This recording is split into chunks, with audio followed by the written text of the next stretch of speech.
Welcome participants, welcome to the session on imperfect market structures.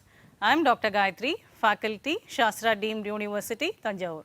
So, in the previous session, we were discussing about what a perfectly competitive market is, how price is determined in a perfect competitive structure. So, who are the price takers and how do they adjust it to different price levels in the market. So, we were discussing about how there are variations in the different features of perfect competition. So, today let us move on to imperfect market structures. So, what is the type of competition prevailing in the imperfect market structures? So, we will start with the learning objectives. The first one is to identify why monopoly and oligopoly arise. So, imperfect competition is a situation in which there are large number of buyers and sellers in a market selling completely differentiated products. So, there are actually many people who are selling a product and where you can determine the price and output for a particular product. The next feature is to understand how the firm in monopoly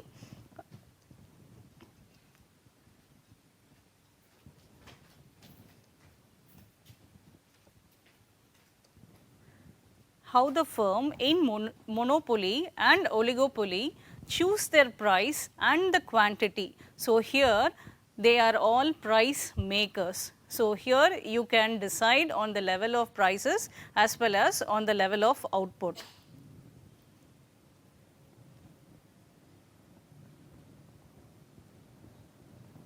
To identify the various level of price discrimination. So, when we say price discrimination, what is price discrimination? What are the different types of price discrimination in the market, and to understand the role of product differentiation and market sharing. So, what is the role of product differentiation? How does it operate under different circumstances? So, these are the concepts which we will be discussing for this particular session. Okay, before we get into detail of what is an imperfect market, let us try to understand certain basic concepts like resource allocation. A society has a lot of resources. So, how does it allocate all these resources efficiently to different manufacturers?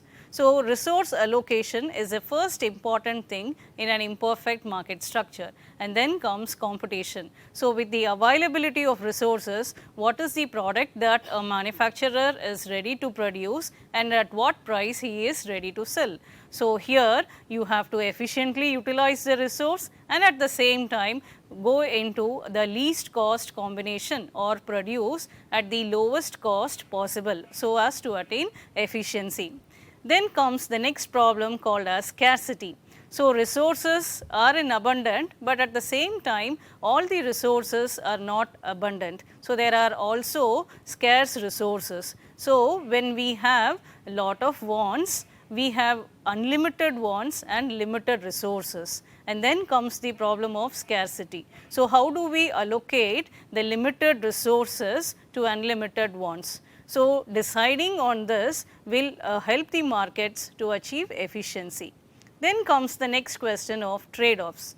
So, to produce a particular product, like you have to give up producing another product. Now, let us say that you have a complete advantage in producing a particular product. So, you can produce it at the lowest cost possible.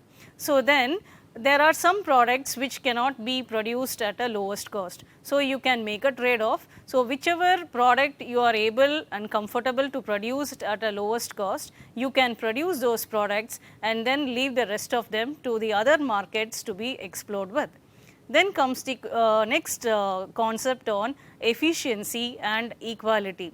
So, when we say efficiency, how these markets allocate resources to different firms and to the industry, and do they have some fairness in allocating these resources to different firms and industry? What is the level of fairness? Are the resources equally distributed among different players in the market? And then comes the firm and the industry. Firm is a single unit which is producing a particular product, and a collection of firms finally gets into being an industry. Then comes the market power, whether any one particular firm can influence the price levels or the quantity produced or the competition. So, what is the level of market power exercised by one particular firm in an industry? With this, we will move on to the next slide. So, when we begin with other market structures, now let us say for example, when we were discussing on perfect competition, it was more or less a theoretical concept and it was only practicable or used only for a smaller space, but whereas in an imperfect competition you find this in abundance and it is practically seen everywhere. So, let us go with one of the explanation for imperfect market structure. An imperfectly competitive firm would like to sell more at the going price, faces a downward sloping demand curve, recognizes its output price depends on the quantity of goods produced and sold. So, in perfect competition, we had a horizontal straight line of the demand curve, but in imperfect competition, the demand curve is downward sloping. So, in perfect competition, all the firms or manufacturers were price takers, but in an imperfect competitive market, all these people become price deciders or price makers. So, what is this differentiation based on? So, there are some particular features of an imperfect market structure. Like the first one would be on physical features. So, when we say physical features, the product can vary in size, color, design, texture, fragrance and so on.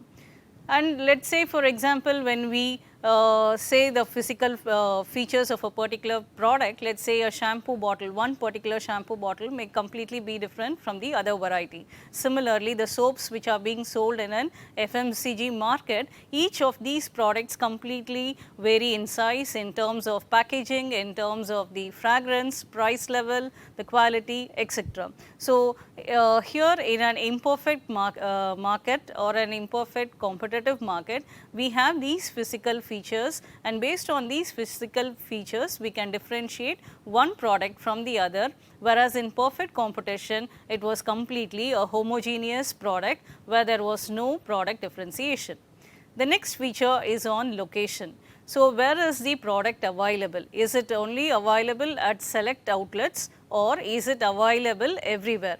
For example, if we take Colgate as a product, a toothpaste, it is available in every nook and corner of the country. So, even from a small petty shop to any big retail stores, you have this particular product which are available across different outlets. And there are certain products which are completely luxurious products which are available only at select locations. So, what is the type of product which is available at these locations?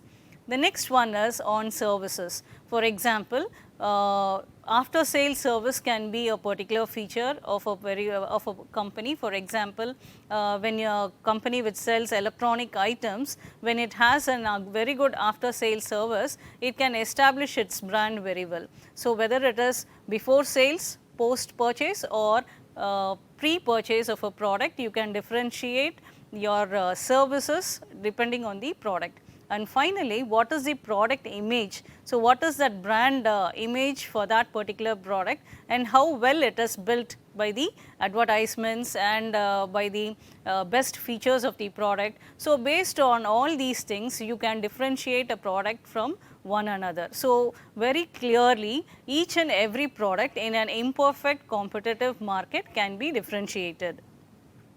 We move on to the next one. So, how about profit maximization in an imperfect competitive market?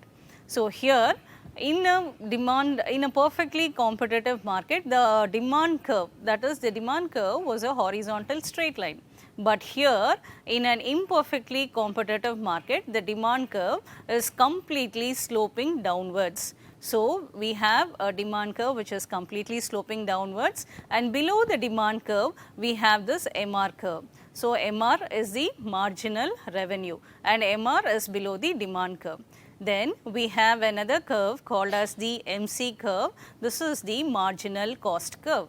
So, here the point of intersection between MR and MC is the point where you can come into an equilibrium. Similarly, you have another line called as the price line or the supply line. So, supply line is an upward sloping line. So, here the market comes into an equilibrium where the forces of demand and supply intersect. So, if you look into this diagram, one point of equilibrium is the point where the forces of demand and supply intersect, and the other one is on the cost. So, the MC is equal to MR and the market supply is equal to the market demand, and so here you can fix the price at the output level at let us say that this is OM of the quantity and this is at the OP price level. So, here a firm is profitable both in the short run as well as in the long run. So, every business, or let us say that every firm in an industry looks for profit maximization. So, when it is profit maximization, they look also into one more point on cost minimization.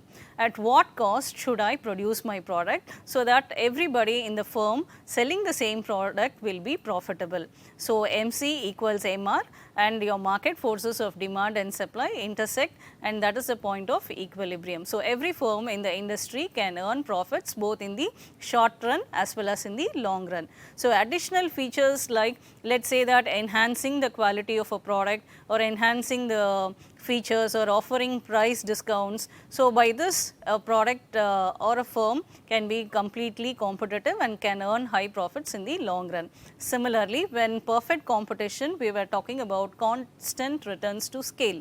In an imperfect competitive market, there is always increasing returns to scale which is operating in the market. So, we will move on with the next slide. So, the first form of competition we will take up under imperfect competition. So, the first one is monopoly. So, when you say mono means single and poly means seller. So, it means that monopoly, that means single seller. So, there is only one seller in the market who is able to provide a product or a service at a price that he is capable or he wishes to set at that particular level. So, let us take up two definitions of monopoly. So, monopoly is a market situation in which the firm is independent of price changes in the product of each and every other firm. So, here they are all price makers and they are not price takers. So, they can completely decide on the price level and they can also have complete control on the supply of a product.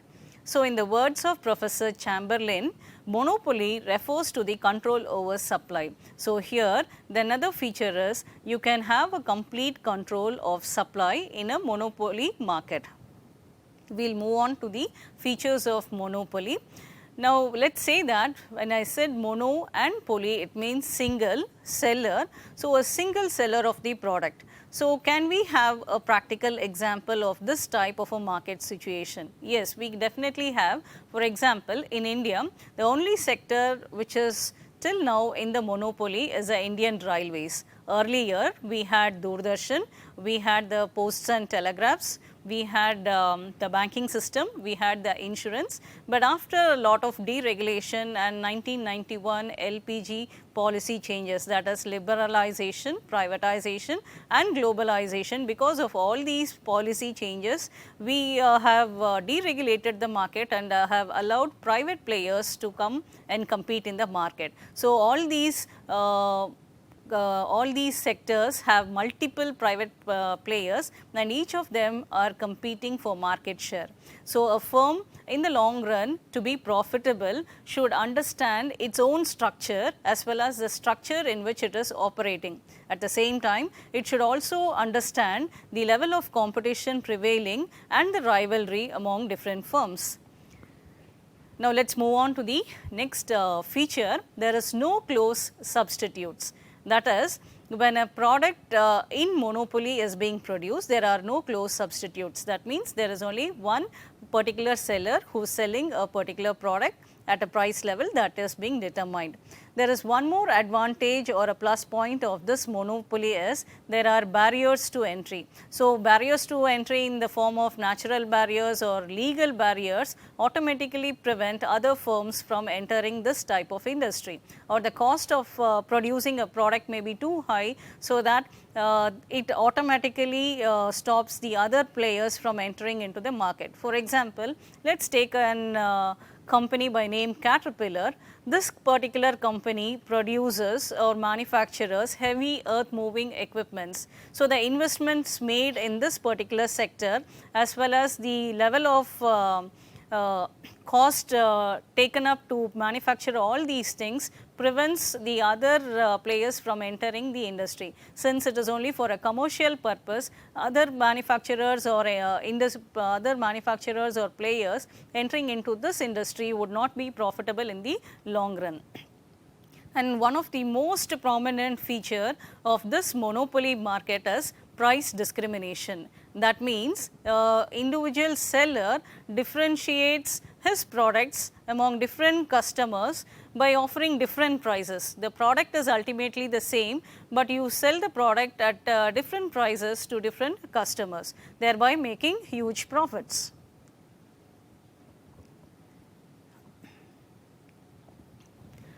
So, let us take an example of different types of monopoly that are prevailing in the market. One is natural monopoly. Natural monopoly exists in cases where there are let us say that a single private player may have the knowledge or the capacity to produce a particular product. So, he is naturally at an advantage to promote that particular product. This can be an example of Indian Railways, which is being a massive large scale operation. So, till now, as of now, they are able to compete in the market and provide prices at a reasonable rate. The next is the geographical monopoly. So, geographical monopoly occurs in places where a particular area or territory, a particular private player has developed in terms of, let us say, oil and gas exploration, or it can be on water pipes, or it can be on electricity, or any of these concepts where it is geographically situated. Any firm or an industry is able to make particular use of it. The technological monopoly, with changes in time, or let us say an technologically advanced firm, for example like Sony, can bring out lot of innovative products, thereby they maintain their monopoly over the market in spite of many other players in the industry. And the other one is on government monopoly. So, when it is on government monopoly, let us say when the investments are very huge and when no private players are ready to make up so large investments, the government takes up such monopoly and they venture into the industry. An example could be again oil, gas, steel, iron. Some of these could be an example for the government monopoly.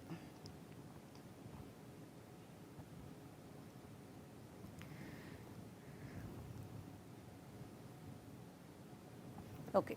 Now, when it is on monopoly, again the question comes like, okay, will this firm in an industry make heavy profits? Actually, they make a lots of profits in this particular industry.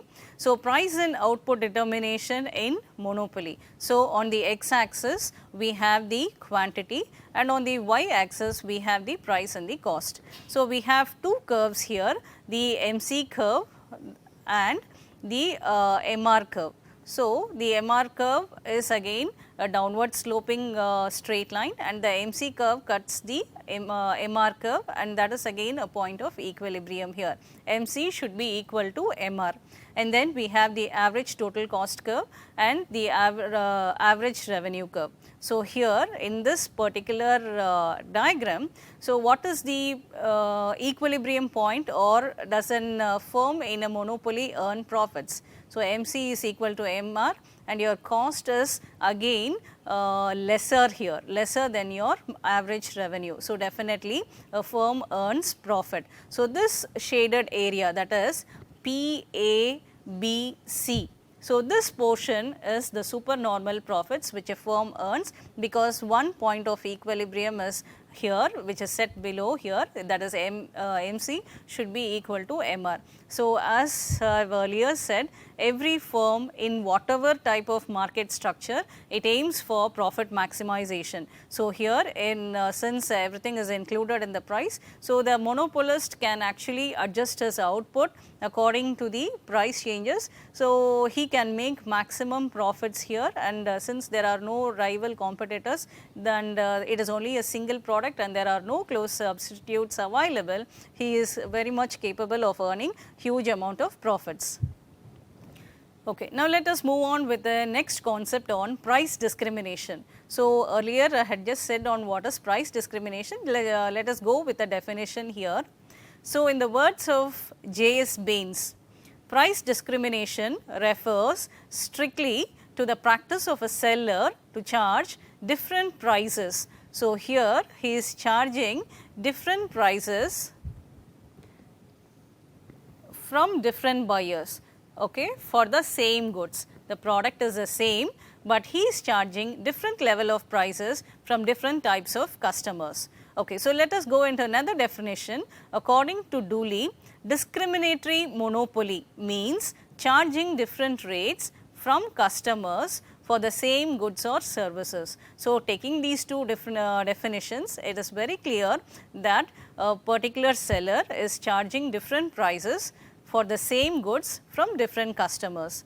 Now, let us take up the third definition by Mrs. Jones Robinson. The act of selling the same article produced under a single control at a different price is known as price discrimination. So, even she has said that selling same product at different price levels to different customers. So, it is very obvious that a seller, when he differentiates his customers and sells the same product at different price levels, he is said to be practicing price discrimination. This is one particular feature of a monopoly market. So, price discrimination is defined as a monopolist charging different prices from different buyers for the same good or commodity. So, how is this practically possible? Yes, it is very much possible when the markets are subdivided into sub-markets with different price elasticities. When these markets are geographically separated, we can actually have price discrimination. And when let us say that the sellers are selling a product at an open market, he is very much free to charge different prices for the same product from different customers, because his only motive is to earn profits. So, as much as profits, because in supply we have the definition higher the price, higher the supply. So, higher the price, yes, I would like to supply it at a higher cost, and here comes an element called as bargaining. So, if there is heavy bargaining, the price of the particular product comes down, and in the absence of bargaining, the seller actually reaps huge profits. Then there has to be an effective separation of sub-markets so that no reselling takes place. So, the markets are geographically separated so that no reselling, that is, you should not buy in one market which is at a cheaper rate and sell in other markets which are quite costly. So, no reselling, and this is also possible when consumers are not aware of the price levels, or they do not know at what level of prices the other customers have taken the product. So, this is very much operatable, or this is very much feasible when price levels are not known. Okay, coming into types of price discrimination. So, we have three types of price discrimination. The first one is called as the first degree of price discrimination. This first degree of price discrimination can be seen in markets where a customer is being charged different prices for the same product or a service. For example, services of a lawyer or services of a doctor. For example, a doctor may charge different fees from different patients. The fees that he charges may not be uniform. Let us say, for example, he may charge a high fees from a person who is very rich and no fees at all for a person who is very poor. So, this type of discrimination also exists at the market, and which is also very known to everybody.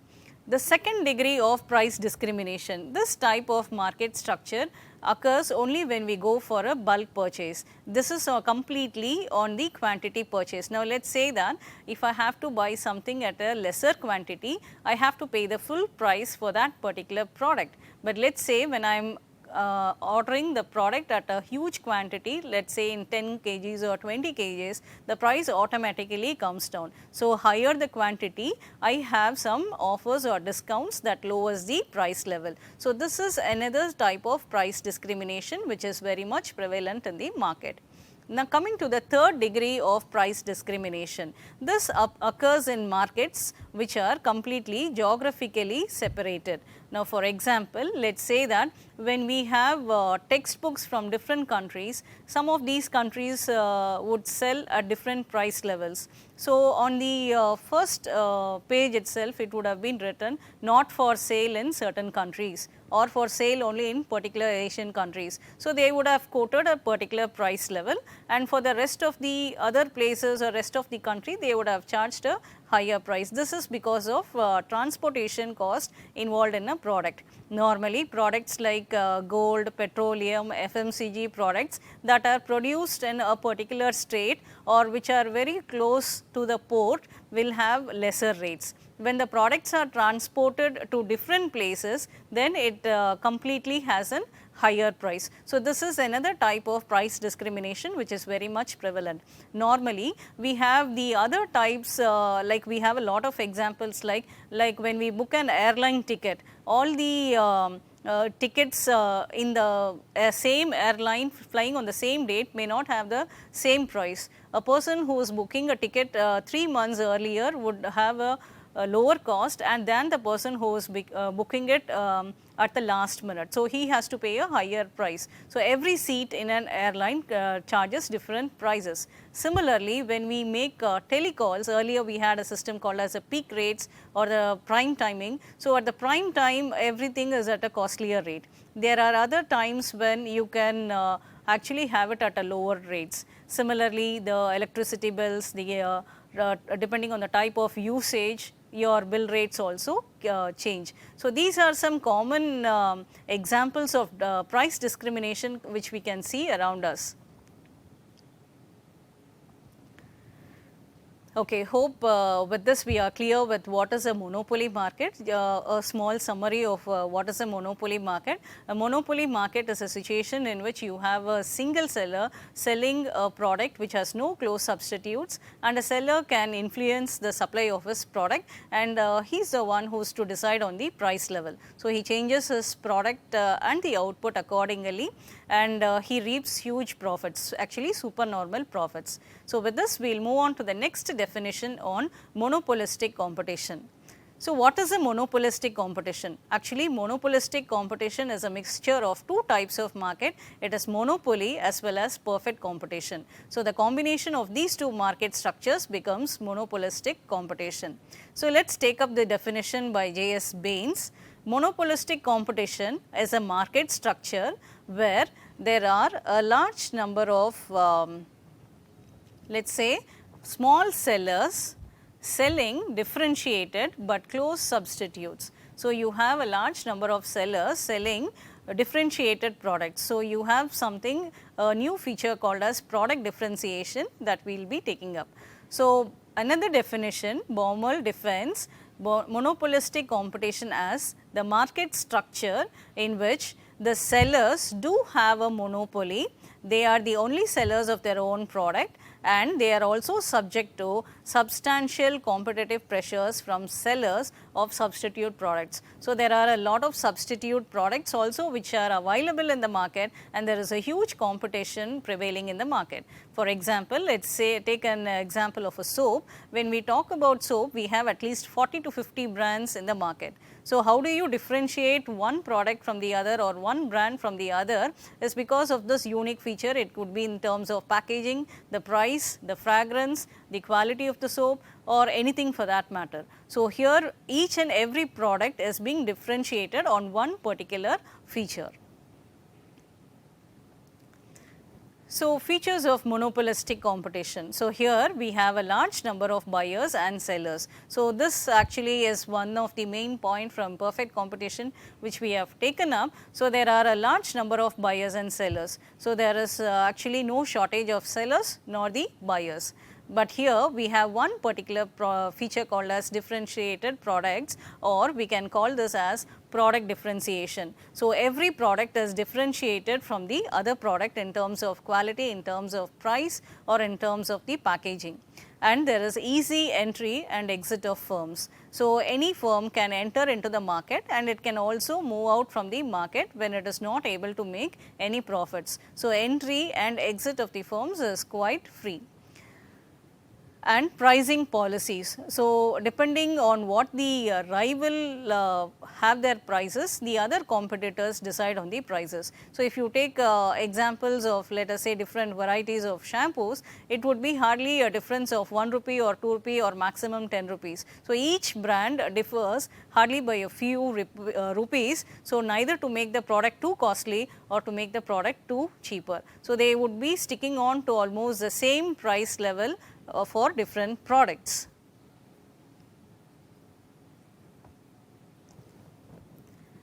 So, let us look into the short run equilibrium in the monopolistic competition. So, do firms earn profits in a monopolistic competition? So, every firm, irrespective of whether it is in perfect competition, imperfect competition, or whether it is monopoly, duopoly, or monopolistic competition, the main objective is profit maximization. So, without profits, no firms operate in the market. So, they would wind up their business if they are not profitable either in the short run or in the long run. So, here again we have this MR curve. We have this MR curve and the MC curve, that is the cost curve, and we also have this average revenue curve as well as the average cost curve. So, the point of intersection between MR and MC would be the point of equilibrium. So, a firm, even though its cost is at C1, it can fix its price level till P1. So, this shaded portion is actually profit. So, a firm in the short run would actually earn profits. Depending upon its market share, it can reap huge profits in the short run. So, to be more profitable in the long run, firms have to compete in terms of advertising, in terms of let us say offering more discounts, more enhancing the product features, and by this they can sustain in the market. So, once they have entered into the maturity stage of the product, they have to find out new alternative ways or come up with innovative products to remain in the market in the long run. So, only by this firm in a monopolistic competition can earn profit, or otherwise they can also go for product innovation or product extensions, either in the product innovation, either in process innovation, or they can innovate new products, or they can develop existing products. So, with new product developments, they can launch new products and capture the entire market share. By adding value to the existing product also, they can innovate and remain in the market for a long term. So, let us sum up the features of a monopolistic competition. So, in a monopolistic competition, it is actually a combination of perfect competition as well as the monopoly structure. So, we have both the features of monopoly as well as the features of perfect competition operating under monopolistic competition.